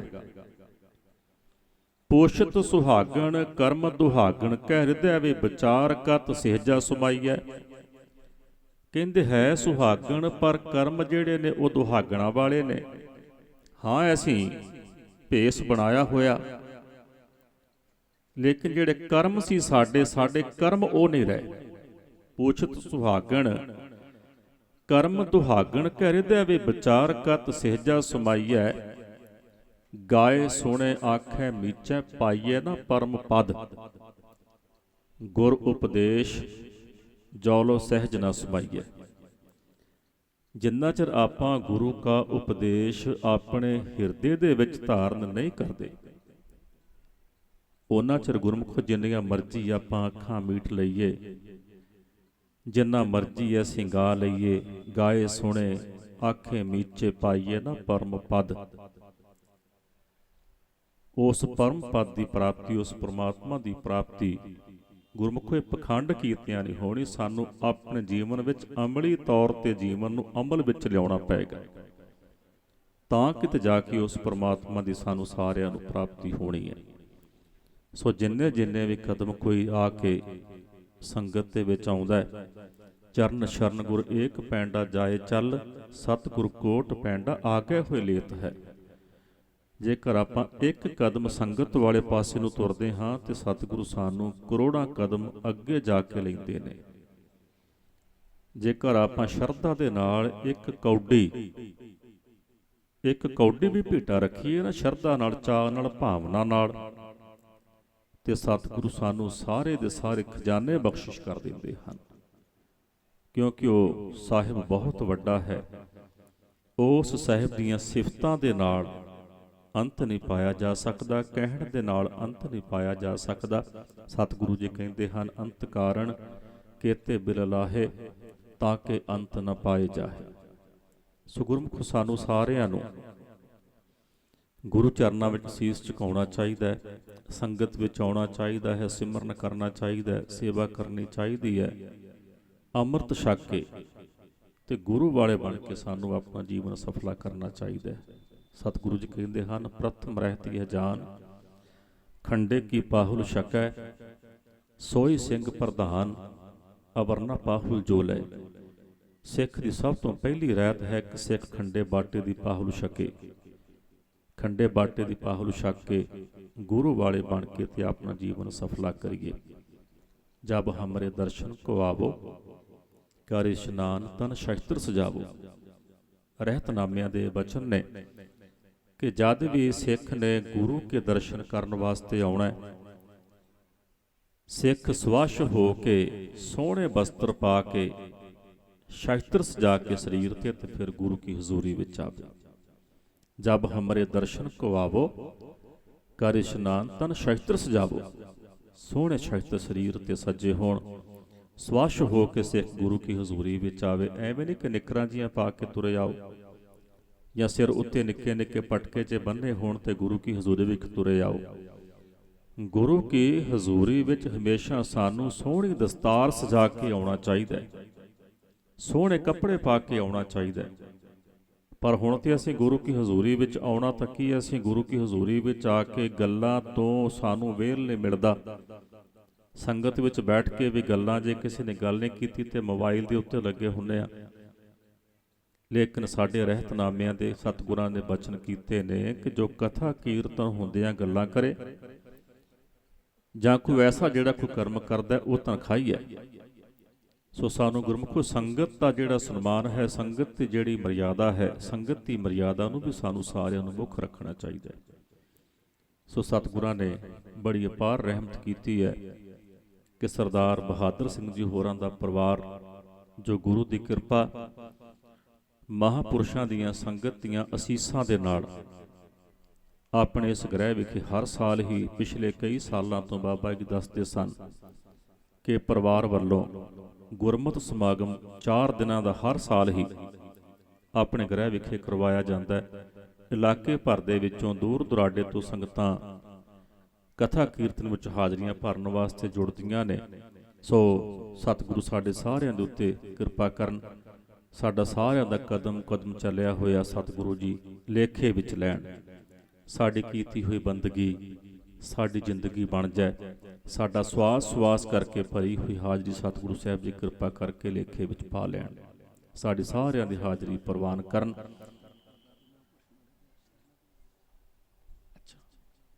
ਸੋ ਉਦਾਸ ਤੋਂ ਬਾਅਦ ਮਹਾਂਪੁਰਸ਼ ਸੰਤ ਬਾਬਾ ਗੁਰਦਿਆਲ ਸਿੰਘ ਜੀ ਟਾਂਡੇ ਵਾਲਿਆਂ ਨੇ ਉਹਨਾਂ ਦੇ ਆਪ ਦੇ ਸਨਮੁਖ ਹਾਜ਼ਰੀ ਭਰਨੀ ਹੈ। ਸੋ ਥੋੜ੍ਹਾ ਸਮਾਂ ਉਹਨਾਂ ਨੂੰ ਆਉਣ ਵਾਸਤੇ ਹੋਰ ਲੱਗਣਾ। ਸੋ ਮੈਂ ਬੇਨਤੀ ਕਰ ਰਿਹਾ ਸਾਂ ਕਿ ਸਤਿਗੁਰਾਂ ਨੇ ਬੜੀ ਅਪਾਰ ਮਿਹਰਮਤ ਇਸ ਪਰਿਵਾਰ ਤੇ ਕੀਤੀ ਹੈ ਕਿ ਸਤਿਗੁਰੂ ਜੀ ਇਸ ਘਰ ਵਿੱਚ ਆਪਣੇ ਚਰਨ ਪਾਉਂਦੇ ਨੇ। ਇਸ ਘਰ ਨੂੰ ਆ ਕੇ ਸਤਿਗੁਰੂ ਸਾਹਿਬ ਜੀ ਪਵਿੱਤਰ ਕਰਦੇ ਨੇ। ਔਰ ਸਾਨੂੰ ਸਾਰਿਆਂ ਨੂੰ ਗੁਰੂ ਚਰਨਾਂ ਵਿੱਚ ਹੀ ਅਰਦਾਸ ਕਰਨੀ ਚਾਹੀਦੀ ਹੈ, ਸਤਿਗੁਰੂ ਜੀ ਜੇ ਤੂੰ ਵਰਤੈ ਹੈ ਅੰਗਣੇ ਹੱਬ ਧਰਤ ਸੁਹਾਵੀ ਹੋਏ, ਹਿੱਕ ਸਕੰਤੈ ਬਾਹਰੀ ਮੈਂਡੀ ਬਾਤ ਨਾ ਪੁੱਛੈ ਕੋਈ। ਆਪਣੇ ਘਰ ਵਿੱਚ ਗੁਰਮੁਖੋ ਗੁਰੂ ਸਾਹਿਬ ਚਰਨ ਪਾਉਣ ਨਾ ਆਪਾਂ ਅਖੰਡ ਪਾਠ ਸਾਹਿਬ ਕਰਾਈਏ, ਕੋਈ ਸਮਾਗਮ ਕਰਵਾਈਏ ਤੇ ਬੜਾ ਸੋਹਣਾ ਬਿਸਤਰਾ ਸਾਡੀਆਂ ਮਾਈਆਂ ਬੀਬੀਆਂ ਭੈਣਾਂ ਗੁਰੂ ਸਾਹਿਬ ਦੇ ਆਸਣਾਂ ਵਾਸਤੇ ਤਿਆਰ ਕਰਦੀਆਂ ਨੇ। ਬੜਾ ਸੋਹਣਾ ਆਸਣ ਮਹਾਰਾਜ ਦਾ।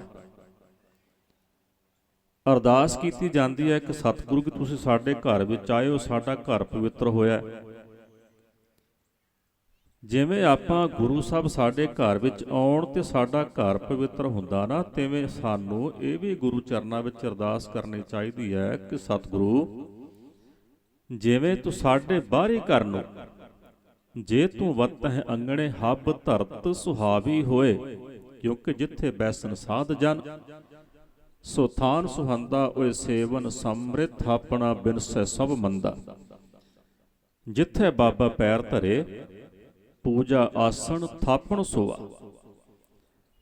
ਜਿਵੇਂ ਸਤਿਗੁਰੂ ਤੁਸੀਂ ਸਾਡੇ ਬਾਹਰੀ ਘਰ ਨੂੰ ਆਪਣੇ ਮੁਬਾਰਕ ਚਰਨ ਪਾ ਕੇ ਪਵਿੱਤਰ ਕੀਤਾ, ਤਿਵੇਂ ਕਿਰਪਾ ਕਰ ਸਾਡੇ ਹਿਰਦੇ ਘਰ ਵਿੱਚ ਵੀ ਬੈਠ, ਸਾਡਾ ਹਿਰਦਾ ਘਰ ਵੀ ਪਵਿੱਤਰ ਹੋ ਜਾਏ।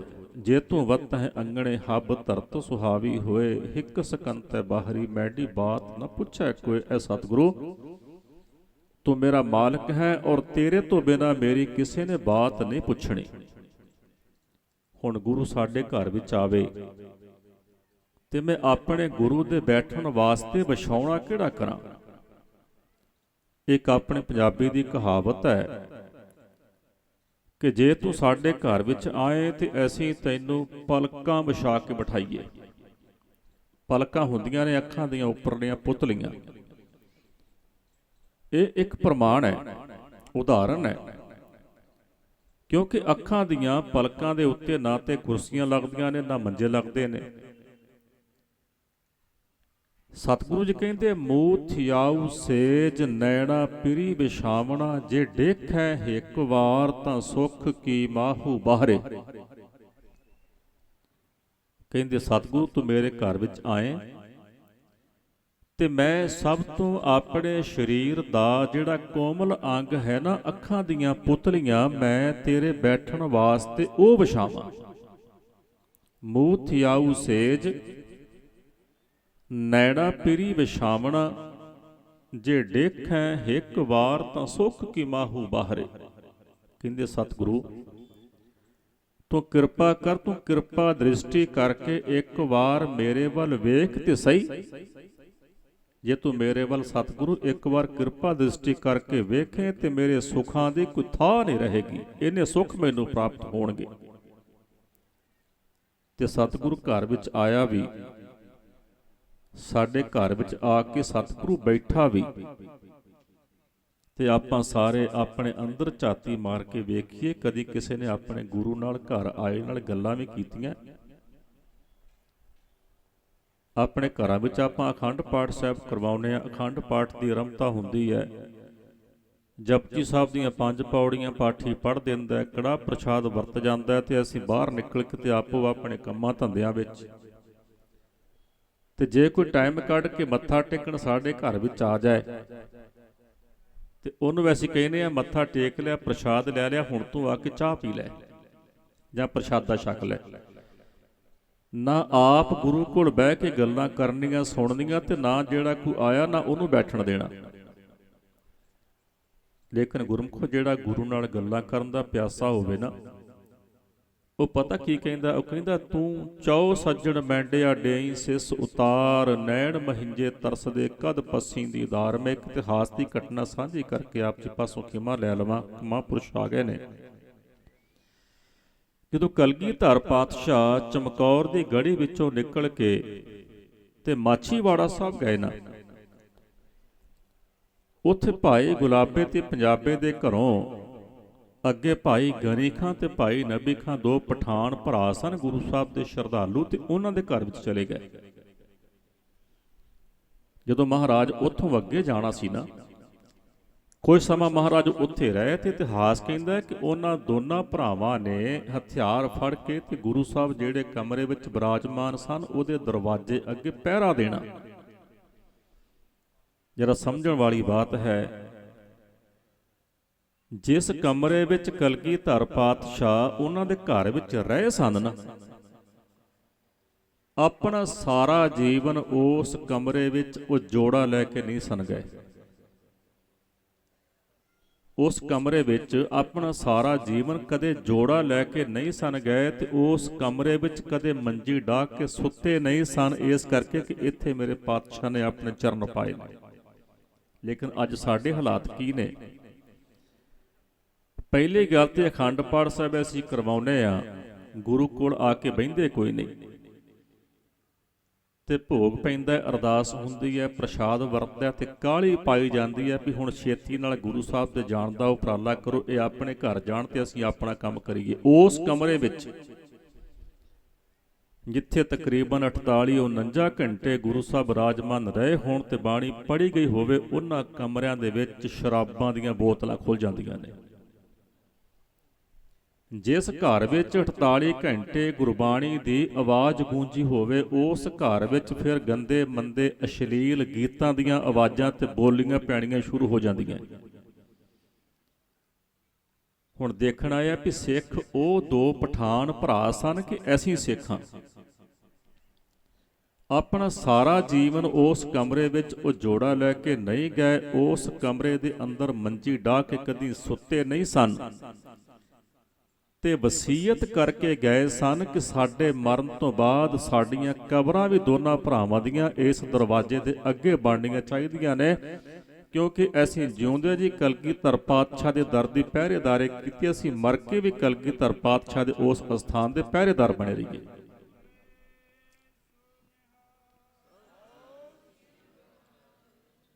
ਤੇ ਫਿਰ ਹੋਰ ਧਿਆਨ ਕਰਿਓ, ਕਲਗੀਧਰ ਪਾਤਸ਼ਾਹ ਦੇ ਨੇ 4 ਸਾਹਿਬਜ਼ਾਦੇ, ਬਾਬਾ ਅਜੀਤ ਸਿੰਘ ਜੀ, ਬਾਬਾ ਜੁਝਾਰ ਸਿੰਘ ਜੀ, ਬਾਬਾ ਜੋਰਾਵਰ ਸਿੰਘ ਜੀ, ਬਾਬਾ ਫਤਿਹ ਸਿੰਘ ਸਾਹਿਬ, 4 ਸਾਹਿਬਜ਼ਾਦੇ। ਇਹ ਸਤਿਗੁਰਾਂ ਦੇ ਬਿੰਦੀ ਪੁੱਤਰ ਨੇ। ਖਾਲਸਾ ਸਤਿਗੁਰਾਂ ਦਾ ਨਾਦੀ ਪੁੱਤਰ ਹੈ, ਕਿਉਂਕਿ ਖਾਲਸੇ ਨੂੰ ਮਹਾਰਾਜ ਨੇ ਆਪਣਾ ਪੁੱਤ ਬਣਾਇਆ। ਤੇ ਉਹ ਦੋ ਭਰਾ ਨੇ, ਭਾਈ ਗਨੀ ਖਾਂ ਤੇ ਭਾਈ ਨਬੀ ਖਾਂ, ਜਿਨ੍ਹਾਂ ਨੂੰ ਸਤਿਗੁਰਾਂ ਨੇ ਲਿਖ ਕੇ ਦਿੱਤਾ ਹੈ ਕਿ ਇਹ ਮੈਨੂੰ ਪੁੱਤਾਂ ਤੋਂ ਵੀ ਪਿਆਰੇ ਨੇ। ਉਹ ਦੋ ਪਠਾਨ ਭਰਾ ਜਦੋਂ ਕਲਗੀਧਰ ਪਾਤਸ਼ਾਹ ਉੱਥੋਂ ਅੱਗੇ ਆਲਮਗੀਰ ਗਏ ਨਾ, ਜਿੱਥੇ ਮੰਜੀ ਸਾਹਿਬ ਗੁਰਦੁਆਰਾ ਹੈ, ਉੱਚ ਦੇ ਪੀਰ ਬਣ ਕੇ, ਉੱਥੋਂ ਮਹਾਰਾਜ ਕਹਿੰਦੇ ਨੇ ਗਨੀ ਖਾਂ ਤੇ ਨਬੀ ਖਾਂ ਹੁਣ ਤੁਸੀਂ ਵਾਪਸ ਚਲੇ ਜਾਓ। ਦੇਖੋ ਪਿਆਰ ਕਿੰਨਾ, ਗੁਰੂ ਨਾਲ ਥੋੜੀ ਦੇਰ ਜਾਂਦੇ, ਦੂਰ ਜਾਂਦੇ ਆ ਤੇ ਫਿਰ ਆ ਕੇ ਕਲਗੀਧਰ ਪਾਤਸ਼ਾਹ ਦੇ ਕੋਲ ਚਰਨਾਂ 'ਚ ਬਹਿ ਜਾਂਦੇ। ਤੇ ਮਹਾਰਾਜ ਨੇ ਨਾ ਇੱਕ ਕਾਗਜ਼ ਮੰਗਵਾਇਆ, ਕਲਮ ਮੰਗਵਾਈ ਤੇ ਇੱਕ ਹੁਕਮਨਾਮਾ ਲਿਖਿਆ। ਹੁਕਮਨਾਮੇ ਤੇ ਲਿਖਿਆ ਕਿ ਗਨੀ ਖਾਂ ਨਬੀ ਖਾਂ ਇਹ ਜੋ ਹੈ ਇਹ ਮੇਰੇ फर्जंदा से बैज हैं, इन्होंने हमारी सेवा की है, जो इनकी सेवा में रुगू रह वो निहाल होग। कि ਇਹ ਜੋ ਦੋ ਭਰਾ ਨੇ ਇਹ ਸਾਨੂੰ ਪੁੱਤਾਂ ਤੋਂ ਵੀ ਪਿਆਰੇ ਨੇ, ਇਹਨਾਂ ਨੇ ਸਾਡੀ ਸੇਵਾ ਕੀਤੀ ਹੈ, ਜਿਹੜਾ ਇਹਨਾਂ ਦੀ ਸੇਵਾ ਕਰੇਗਾ ਉਹ ਨਿਹਾਲ ਹੋਏਗਾ। ਜਦੋਂ ਹੁਕਮਨਾਮਾ ਲੈ ਕੇ ਘਰ ਨੂੰ ਚੱਲੇ ਨਾ ਤੇ ਬਾਰ-ਬਾਰ ਰਸਤੇ ਵਿੱਚ ਹੁਕਮਨਾਮਾ ਪੜ੍ਹਦੇ ਆ ਕਿ ਸਾਨੂੰ ਕਲਗੀਧਰ ਪਾਤਸ਼ਾਹ ਨੇ ਹੁਕਮਨਾਮਾ ਲਿਖ ਕੇ ਦਿੱਤਾ। ਜਦੋਂ ਘਰ ਗਏ ਨਾ ਹਨੇਰਾ ਹੋ ਚੁੱਕਾ ਸੀ ਤੇ ਉਹਨਾਂ ਦੋਨਾਂ ਭਰਾਵਾਂ ਦੇ ਵਿੱਚੋਂ ਇੱਕ ਦੀ ਬੱਚੀ ਸੀ, ਬੇਟੀ। ਜਦੋਂ ਹੁਕਮਨਾਮਾ ਪੜ੍ਹ ਕੇ ਸੁਣਾਇਆ ਨਾ ਕਿ ਇਹ ਗਨੀ ਖਾਂ ਤੇ ਨਬੀ ਖਾਂ ਮੈਨੂੰ ਪੁੱਤਾਂ ਤੋਂ ਵੀ ਪਿਆਰੇ ਨੇ, ਉਹ ਬੱਚੀ ਕਹਿਣ ਲੱਗੀ, ਅੱਬਾ ਜਾਨ ਜੇ ਕਲਗੀਧਰ ਪਾਤਸ਼ਾਹ ਤੁਹਾਡੇ ਪਿਤਾ ਨੇ ਤੇ ਫਿਰ ਮੈਂ ਉਹਨਾਂ ਦੀ ਪੋਤੀ ਹੋਈ। ਇੱਕ ਪੁੱਤਰੀ, ਨਦ ਦੀ ਪੁੱਤਰੀ ਬਸੰਤ ਲਤਾ, ਜਿਹਦਾ ਇਤਿਹਾਸ 'ਚ ਜ਼ਿਕਰ ਆਉਂਦਾ ਹੈ। ਉਹ ਅਨੰਦਪੁਰ ਸਾਹਿਬ ਕਲਗੀਧਰ ਪਾਤਸ਼ਾਹ ਦੇ ਦਰਸ਼ਨ ਕਰਨ ਵਾਸਤੇ ਜਾਂਦੀ ਹੈ ਤੇ ਮਨ ਦੇ ਵਿੱਚ ਫੁਰਨਾ ਕਰਦੀ ਹੈ ਕਿ ਜੇ ਕਿਤੇ ਪਾਤਸ਼ਾਹ ਮੈਨੂੰ ਆਪਣੀ ਧੀ ਬਣਾ ਲੈਣ। ਤੇ ਮਨ ਦਾ ਫੁਰਨਾ ਪੜ੍ਹ ਕੇ ਕਲਗੀਧਰ ਪਾਤਸ਼ਾਹ ਨੂੰ ਕੋਲ ਬੁਲਾ ਕੇ ਸੰਗਤ ਨੂੰ ਕਹਿੰਦੇ ਆ ਕਿ ਸਾਨੂੰ ਪ੍ਰਮਾਤਮਾ ਨੇ 4 ਪੁੱਤ ਬਖਸ਼ੇ ਆ, ਧੀ ਕੋਈ ਨਹੀਂ ਬਖਸ਼ੀ, ਤੇ ਅੱਜ ਤੋਂ ਇਹ ਬੱਚੀ ਸਾਡੀ ਧੀ ਹੋਈ, ਸਾਡੀ ਬੱਚੀ ਹੋਈ।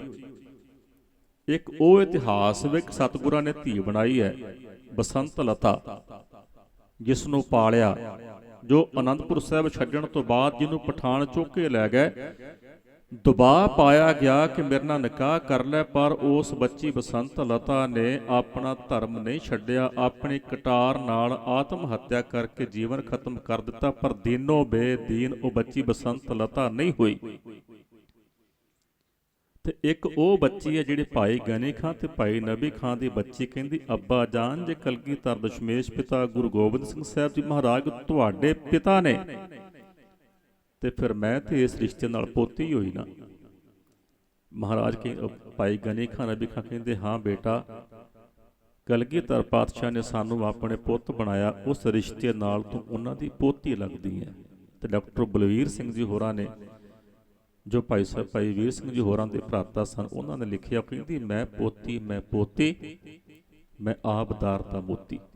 ਕਹਿੰਦੀ ਇਦਾਂ ਕਰਕੇ ਉਹ ਬੱਚੀ ਗਾਉਂਦੀ ਰਹੀ। ਮੇਰੇ ਕਹਿਣ ਤੋਂ ਭਾਵ ਕਿ ਸਤਿਗੁਰਾਂ ਨੇ ਇਸ ਘਰ ਨੂੰ ਆਪਣੇ ਮੁਬਾਰਕ ਚਰਨ ਪਾ ਕੇ ਪਵਿੱਤਰ ਕੀਤਾ। ਸੰਗਤ ਦੇ ਚਰਨ ਪਏ ਨੇ, ਗੁਰੂ ਚਰਨਾਂ ਦੇ ਵਿੱਚ ਇਹ ਅਰਦਾਸ ਵੀ ਆਪਾਂ ਹਮੇਸ਼ਾ ਕਰਿਆ ਕਰੀਏ ਕਿ ਸਤਿਗੁਰੂ ਜਿਵੇਂ ਤੂੰ ਸਾਡੇ ਘਰ ਨੂੰ ਪਵਿੱਤਰ ਕੀਤਾ, ਇਵੇਂ ਤੂੰ ਸਾਡੇ ਹਿਰਦੇ ਨੂੰ ਵੀ ਪਵਿੱਤਰ ਕਰ। ਜਿੱਥੇ ਆਪਾਂ ਪਾਤਸ਼ਾਹ ਦੇ ਕੋਲੋਂ ਵਸਤੂਆਂ ਮੰਗਦੇ ਆ ਨਾ, ਵਸਤੂਆਂ ਦੀ ਵੀ ਜ਼ਰੂਰਤ ਹੈ।